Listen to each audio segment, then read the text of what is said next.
Good morning प्यारे छात्रों। मैं दीपक कुमार स्वागत करता हूं आपके अपना YouTube channel study with MS classes में। अभी तक के हम लोग वीडियो में जो है पिछले वाली जो भी वीडियो थी उसमें धातु के अयस्क से धातु प्राप्त करने की विधि पढ़ रहे थे, जिसमें पिछली वाली वीडियो में मैंने आपको धातु का अयस्क का सांद्रण और सांद्रण के बाद उसके धातु को ऑक्साइड में बदलना ना, धातु के ऑक्साइड में बदलने के बाद किसी भी धातु का जो निष्कर्षण वो आसान हो जाता है। तो मैंने कल आपको दो टॉपिक क्लियर कराया था। एक तो अयस्क का सांद्रण करना जिसमें कई विधि था, ठीक है, और दूसरा आपको बताया था कि धातु के ऑक्साइड में कैसे उसको परिवर्तित किया जाए, ठीक है। आज के इस वीडियो में हम लोग जो है वो धातु के ऑक्साइड से धातु प्राप्त करेंगे, ठीक है। क्या है कि धातु के ऑक्साइड से धातु प्राप्त करना, ठीक है।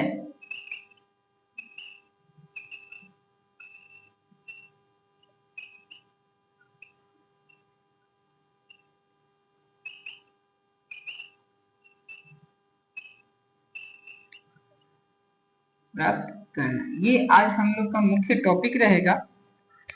तो इसमें जो है धातु के ऑक्साइड से धातु प्राप्त करने के लिए जो अयस्क होते हैं, अयस्क की प्रकृति पे निर्भर करता है कि कौन सी विधि, इसमें कई प्रकार की विधि इसमें अपनाई जाती है जिससे कि धातु के ऑक्साइड से धातु हम लोग प्राप्त करते हैं, ठीक है। बेसिकली तीन विधि होती है। तो ये धातु की प्रकृति के ऊपर में या उसके अयस्क की प्रकृति के ऊपर में डिपेंड करता है कि कौन सी विधि अपनाई जाएगी धातु के ऑक्साइड से धातु प्राप्त करने के लिए, है ना। तो जो पहला नंबर है वह है ऊष्मा के द्वारा, ठीक है, ऊष्मा द्वारा अवकरण, ऊष्मा द्वारा अवकरण, है ना, अवकरण। ये हम लोग का पहला टॉपिक है। इसमें उन धातुओं का अवकरण किया जाता है जो कि सक्रियता श्रेणी में सबसे नीचे होते हैं, यानी कि जो लगभग अक्रिय होते हैं। उन धातुओं को ऊष्मा के द्वारा हीट करके गर्म करके ही धातु प्राप्त कर लिया जाता है। जैसे कि एग्जाम्पल में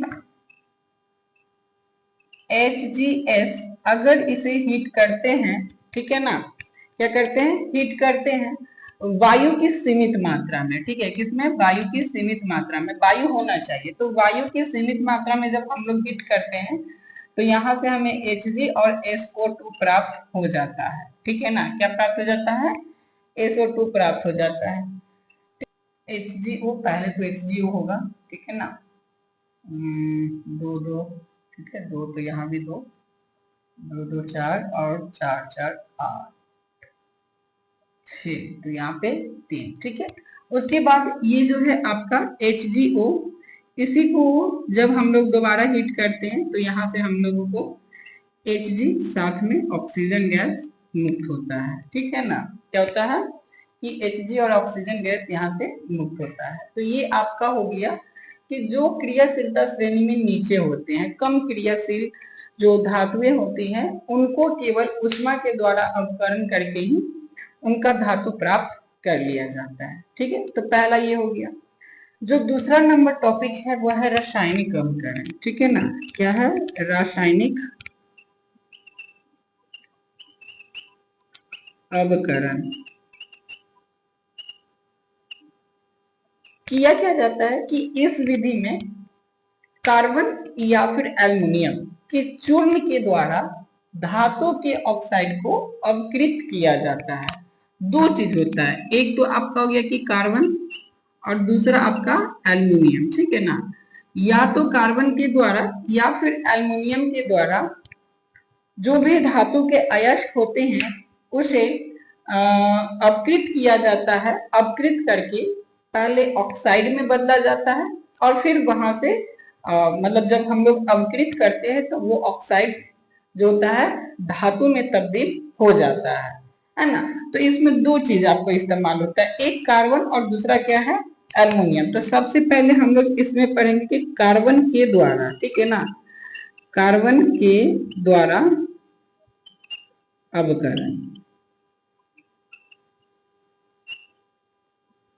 इसमें आपको जो कार्बन के द्वारा अवकरण है, इसमें उन धातुओं का निष्कर्षण किया जाता है या धातु में तब्दील किया जाता है जो क्रियाशील जो आपका होता है श्रेणी, ठीक है, क्रियाशील श्रेणी के मध्य में, ठीक है, मध्य बोले तो बीच में, यानी कि जो ना ज्यादा अक्रिय हो और ना ही कम अक्रिय हो, बीच बीच वाला जो होते हैं, ठीक है, उन धातुओं की ऑक्साइड को कार्बन के द्वारा अवकृत किया जाता है, ठीक है। जब कार्बन के द्वारा उन्हें अवकृत किया जाता है तो वहां से कार्बन मोनोऑक्साइड बनता है, और चूंकि कार्बन भी एक खुद क्या है, अवकृत होता है, अवकृत पदार्थ है, अवकरण पदार्थ है, तो वहां से आपको फिर धातु प्राप्त होता है। जैसे कि आपका एग्जाम्पल में Fe2O3, ठीक है ना, Fe2O3 ये क्या हो गया, आपका फेरिक ऑक्साइड हो गया, जिससे कि हम लोग कार्बन के द्वारा जब अपकरण करते हैं तो Fe2+CO, ठीक है ना, Fe2Fe है ना, 2Fe, और आपका कार्बन 3 है और ये 3 है, तो यहाँ पे ये 3 हो गया।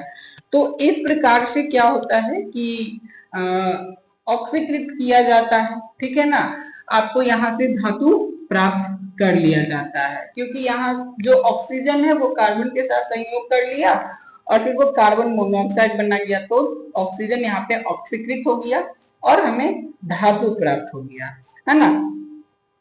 ये हो गया आपका दूसरा। इसमें ही पहला तो हो गया, दूसरा एक क्या बताए थे कि एल्युमिनियम के द्वारा, किसके द्वारा, एल्युमिनियम के द्वारा, ठीक है, तो एल्युमिनियम के द्वारा अवकरण, ठीक है ना, एल्युमिनियम के द्वारा क्या है, अवकरण है, ठीक, तो इसके बारे में भी समझ लीजिए। इसमें उन धातुओं का अवकरण करते हैं जिनका अवकरण जो होता है कार्बन के द्वारा नहीं होता, अर्थात बहुत सारी ऐसी धातुएं भी होती हैं जिनके अयस्क जो होते हैं ना वो कार्बन के द्वारा अवकरित नहीं होता, तो उसके लिए वहां पे एल्युमिनियम का पाउडर यानी कि चून बना करके उसका इस्तेमाल किया जाता है, ठीक है।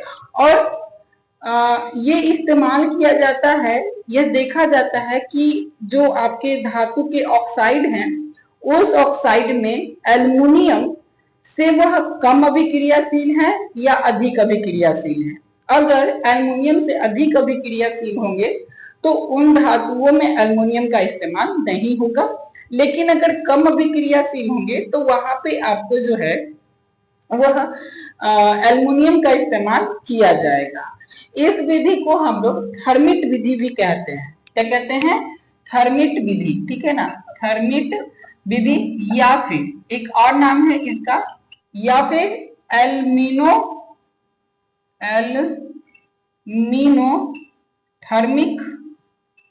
थर्मिक विधि, ठीक है ना, ये दोनों इसी के नाम है, एल्मिनोथर्मिक विधि या फिर थर्मिट विधि।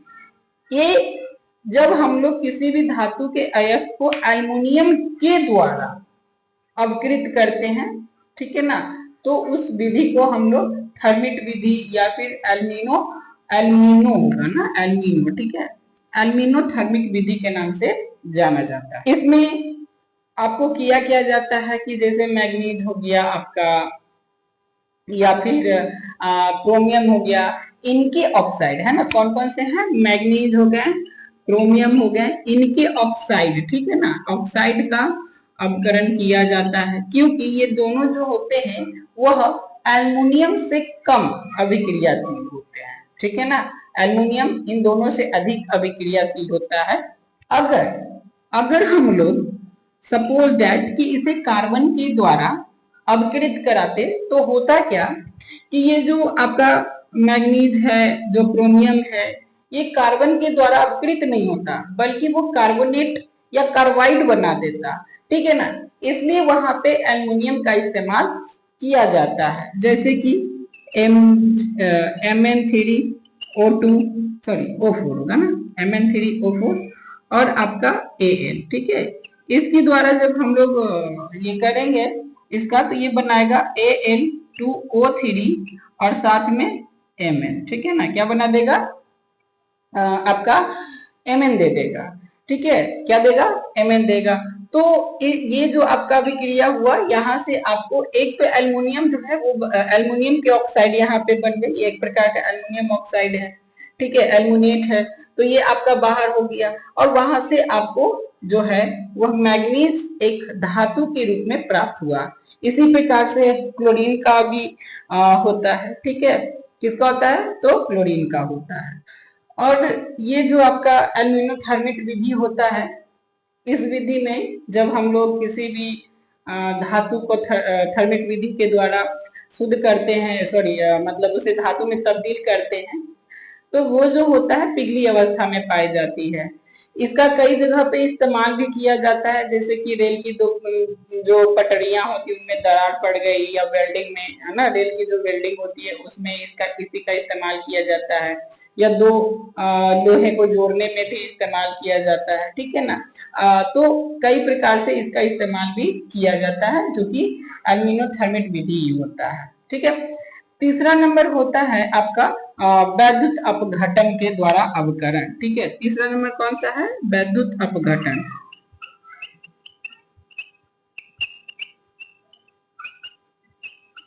अपघटन के द्वारा अवकरण। देखिए इनमें खासतौर से उन धातुओं का ऑक्साइड से धातु में तब्दील किया जाता है जो कि सक्रियता श्रेणी में सबसे ऊपर होते हैं, है ना। अर्थात कहने का मतलब कि जो धातु सबसे अधिक क्रियाशील होता है, जिन्हें कि हम लोग अगर किसी अन्य तत्व के साथ मिलाएं तो और रिएक्ट कर जाएगा, तो उन धातुओं को उनके ऑक्साइड से धातु प्राप्त करने के लिए वैद्युत अपघटन की विधि, अवकरण की विधि अपनाई जाती है। इसमें किया क्या जाता है कि जो भी धातु के ऑक्साइड होते हैं उनका, या फिर जो धातु के अयस्क होते हैं उनका जलीय विलयन बना लिया जाता है, और जलीय विलयन में आपको इलेक्ट्रिसिटी प्रवाहित किया जाता है, ठीक है। जब इलेक्ट्रिसिटी प्रवाहित करते हैं तो जो माइनस चार्ज वाला होता है उसके ऊपर में आपको धीरे धीरे कर करके ये जो आपका धातु होते हैं वो जमा होते जाते हैं। जैसे कि हम लोग सोडियम धातु को प्राप्त करना हो, है ना, सोडियम धातु, तो सोडियम धातु को सबसे ज्यादा हम लोग जो प्राप्त करते हैं वो नमक के द्वारा प्राप्त करते हैं। किसके द्वारा, नमक के द्वारा। नमक का जलीय विलयन के द्वारा उसका वैद्युत अपघटन कराते हैं, जिससे कि हमें नमक प्राप्त होता है। क्या होता है, नमक प्राप्त होता है। जैसे सॉरी नमक कह रहे हैं, ये सोडियम धातु प्राप्त होता है। जैसे कि NaCl है, इसका हम लोग वैद्युत अपघटन कराते हैं तो ये टूट जाता है Na प्लस और Cl माइनस में। जब हम लोग Na प्लस पे 2 इलेक्ट्रॉन देंगे या फिर 1 इलेक्ट्रॉन देंगे, यहाँ पे 2 भाग में टूटेगा, ठीक है, 1 इलेक्ट्रॉन देंगे तो ये आपको Na में तब्दील हो जाएगा। किस में तब्दील हो जाएगा, Na में। तो यहाँ से आपको ये सोडियम धातु इस प्रकार से, और ये कहाँ पे आपको प्राप्त होगा, तो ये कैथोड के ऊपर में, जो माइनस चार्ज होता है ना उसे कैथोड बोलते हैं, तो उसके ऊपर में ये आपको प्राप्त होगा, ठीक है।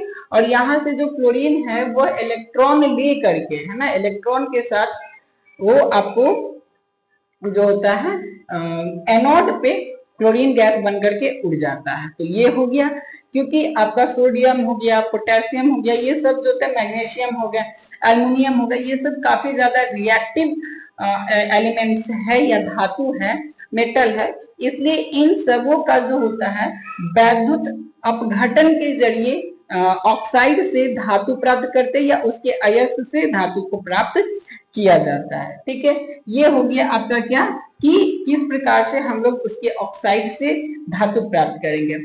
अब है कि जब हम लोग धातु जो भी यहाँ से प्राप्त किए 3 विधि के द्वारा, इनके द्वारा जो धातु प्राप्त होता है ये वो पूरी तरह से शुद्ध नहीं होते, इनमें भी कई प्रकार की अशुद्धियां अभी भी पाई जाती है।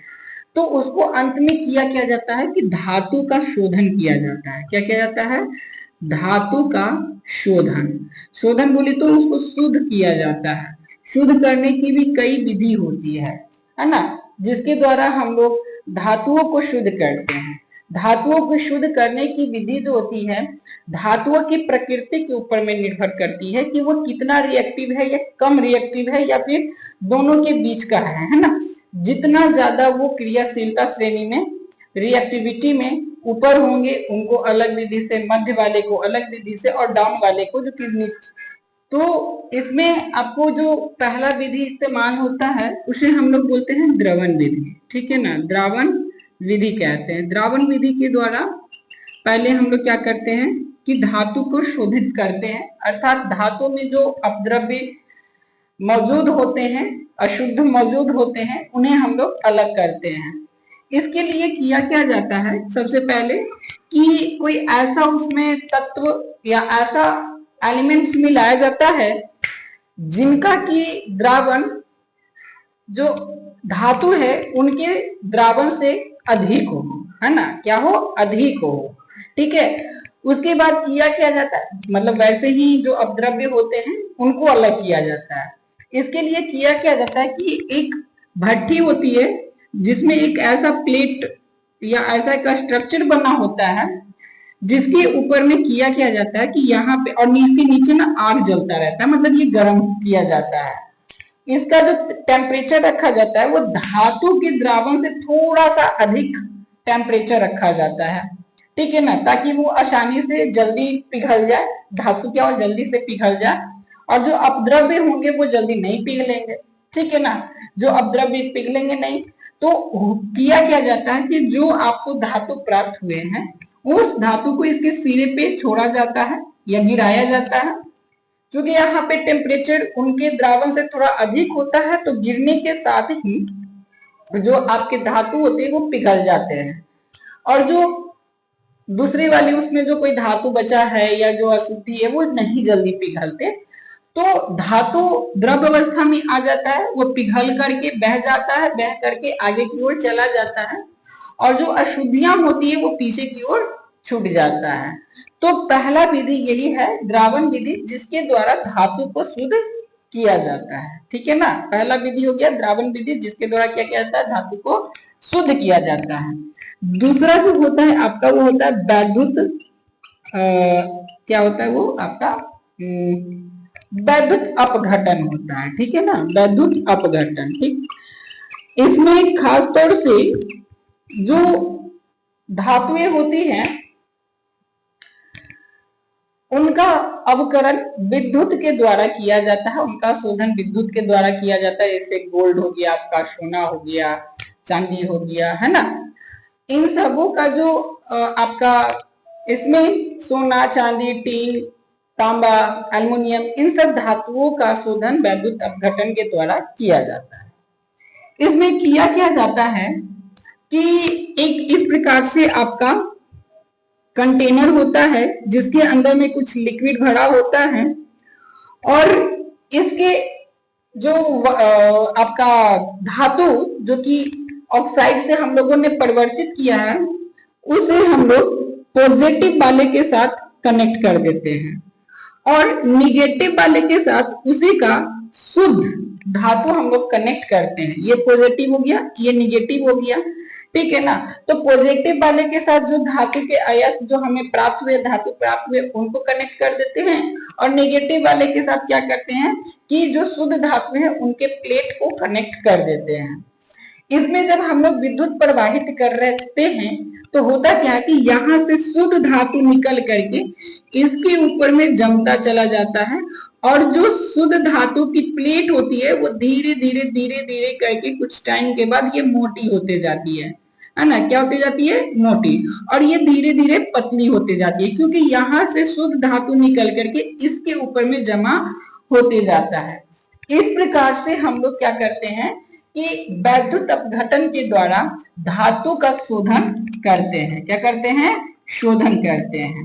इसमें आपको एक एग्जांपल जैसे कि तांबा है, ठीक है। तांबा का अगर हम लोग क्या करना है, तांबे के जो धातु है, अशुद्ध धातु की जो प्लेट है उसको अगर हम लोग को शोधित करना है तो किया जाता है कि ऐसे ही कंटेनर के अंदर में जो आपका अशुद्ध धातु की प्लेट होती है उसको एनोड पे जोड़ देते हैं, कैथोड पे शुद्ध धातु का एक प्लेट जोड़ देते हैं और उसके अंदर में आपका कॉपर सल्फेट का विलयन जो होता है वो डाल देते हैं। जब हम लोग विद्युत धारा प्रवाहित करते हैं तो यहाँ से कॉपर जो होता है निकलता है और कॉपर सल्फेट के द्वारा होते हुए जो विलयन डाले हैं ना उसके द्वारा होते हुए कॉपर शुद्ध कॉपर के वायर पे जाकर के जमा होते जाता है। ठीक है, धीरे धीरे करके यहाँ पे जमा होता है। जो कुछ अशुद्धियां होती है वो यहाँ पे परत जो है जमा होते जाती है। ठीक है ना, कुछ अशुद्धियां नीचे में आपको जमा हो जाती है और शुद्ध जो धातु जो तांबा होता है यहाँ पे आपके जमा होते जाते हैं, कैथोड पे जमा होते जाते हैं। इस प्रकार से तांबा धातु का जो होता है वो शोधन किया जाता है। ठीक है, तो ये आपका हो गया धातु का शोधन। ठीक है, यहाँ पे हम लोग कुछ जो प्रमुख धातुएं हैं जैसे कि आपका सोडियम हो गया, मरकरी हो गया, है ना, जिंक हो गए, कुछ ऐसे धातु हैं जिनके हम लोग अयस्क से धातु को प्राप्त करने की विधि के बारे में देखेंगे। कैसे हम लोग धातु मतलब उसके अयस्क से धातु प्राप्त करते हैं, कौन सी विधि का इस्तेमाल करते हैं, उसका हम लोग डिटेल में समझेंगे, लेकिन वो नेक्स्ट वीडियो में। आज की इस वीडियो में हम लोग इतना ही रहने देते हैं। ठीक है ना, धन्यवाद।